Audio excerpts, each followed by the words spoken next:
What calculates 5 years vision?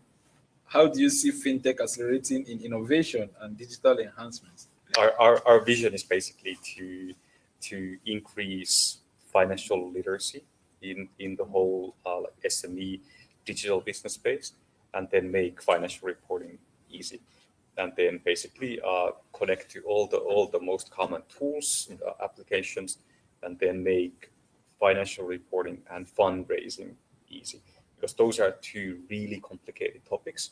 Both that people don't understand financial reporting, and fundraising is super complicated, and there's just so much lack of transparency and lack of efficiency as well. So we will basically be most likely concentrating on those two topics very carefully, and they are very much linked to one another as well. Often when you talk to an investor for the first time, they try to be polite for the first 15-20 minutes, and then they ask, so what is your traction? What is your average revenue per customer? How many customers do you have? What is your monthly recurring revenue? So obviously those are something they are interested in the financial analytics parts as well, and then we want to automate that financial reporting. So if we can also do a little bit of matchmaking there, that's good. And in terms of vision for the whole entire financial analytics sector, I would say that very, very soon we are going to start seeing software that is able to proactively recommend actions or changes or bring attention to certain elements of a business that isn't working or could be improved. So traditionally, this is the role of a gentleman like Niko. Yeah. He will come in, and as a CFO, he says, well, you need to drop your customer acquisition cost. You need to absolutely get rid of this acquisition channel. It's not working. We will never replace a CFO, but we can develop software that can have a more proactive role. Computer software is telling you what you should be doing, or gently nudging you. Like, have you tried this?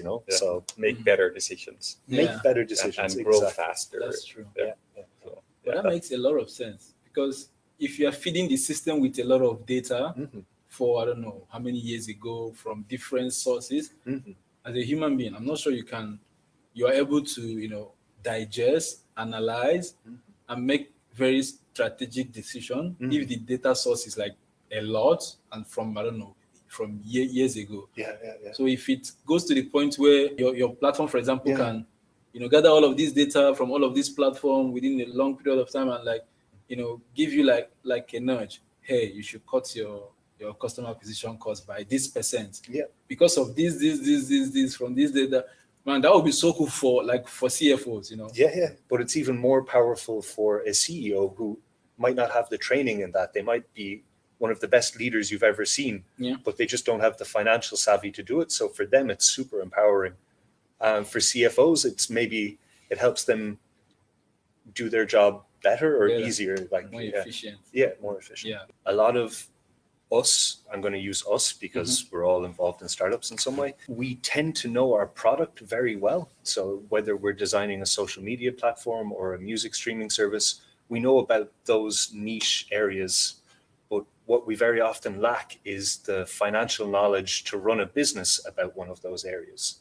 So that's another key element of Calqulate, is that we really want to help people take off the, like in Scooby-Doo when they took off the mask. It was like, oh my God, it's that person.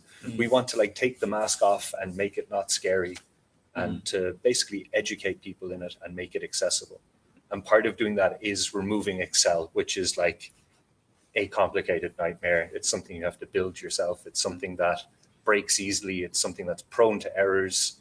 It's something that works. And it's something that we think we can do better. And we are. Now let's talk a bit about your team growth. How did you manage to grow from 3 to 30? Of course, it didn't happen immediately, like Niko said, 3, 10, 20, and all of that. But how did you manage to first attract this talent and build a super nice team in short amount of time? We wanted to build a diverse team. That's basically really important for us. That we are a welcoming community and accepting community, and we wanted to build a team where people come from different backgrounds, from different countries, and then we don't judge. Basically, we want to attract the best talent, and Helsinki being quite a small market, that the talent pool is quite limited as well. We also needed to look elsewhere as well. Our field is really international, and our the sector is super large, from the United States to Hong Kong, France, and so on. Then we needed to have a super international team as well. So we started, thinking, how can we achieve that kind of diversity? And kind of then naturally happened. We have people from Australia, Taiwan, United States, Egypt, like probably 10 different countries, I would say. Wow. Ireland, Finland, etc. I think we have 3 Finns in the team, so about 10-15% are Finns. Wow. And then the rest of the team comes from somewhere else.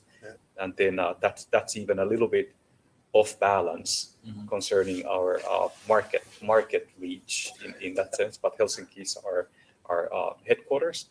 So then of course we don't discriminate by nationality either. But then it just makes sense for us that if we're, for example, expanding to the US market, then we would have somebody in the team who has US market experience, and it might be American, for example. You somehow guide your users in terms of educating them, or maybe providing some consultation calls and training them. This is what you need to track. You need to present this to your investors, because you seem to know a lot. Yeah, it's like you are an embodiment of finance.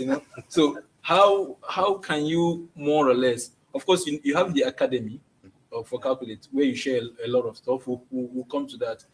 But I'm thinking, do you also have some sort of consultation? We do try to educate people. We are very open to doing these kinds of talks to help people understand, or to make people less afraid of it. I mean, like it is accessible. It's not something that you have to go on top of a mountain and become a hermit for 3 years to get the knowledge. It's like, it's achievable, it's complicated, but you can do it.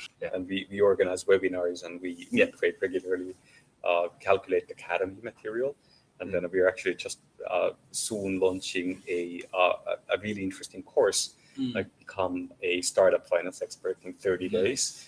And then in the beginning, it's going to be a kind of easy to understand material, how to run your startup company, and how to make sense of your financial analytics, and how to use them in a proper way. And then later on, there will be more like video content, and then we kind of have a Calqulate degree in mind as well, and book as well. So then we try to increase that financial literacy in the market. Book a demo. That's another really good way. I'm not doing this as a plug, but if you have like a question, book a demo. One of us will hop on a call with you, and we love talking about this. This is our job. This is our passion. This is what we're here for. And you're just literally a Zoom call away from getting answers to whatever it is you need to know. And we won't bite. Unless you ask us. If you could be in any movie, what would it be, and what character would you play? It's an interesting question. That's a difficult question. You want to take the question? I'll buy some time. Have you seen the social network? Yeah. That Facebook. So maybe if you look at it from that perspective, Facebook, social media. So look at Calqulate, some financial stuff, and what role are you going to play? This is really actually a good question. Okay. Gordon Gecko. It's super nerdy, but like obviously something from Lord of the Rings. And being a hobbit, it just seems like the easiest life, sitting around eating food, smoking a pipe, living in a beautiful neighborhood. A wizard comes by every now and again with fireworks. That would be my movie, my life. Wow. I'm sorry it wasn't deeper insightful, but maybe Niko has something better. Well, yesterday I watched a documentary called kind of like a movie documentary. I think it's called Octopus Teacher.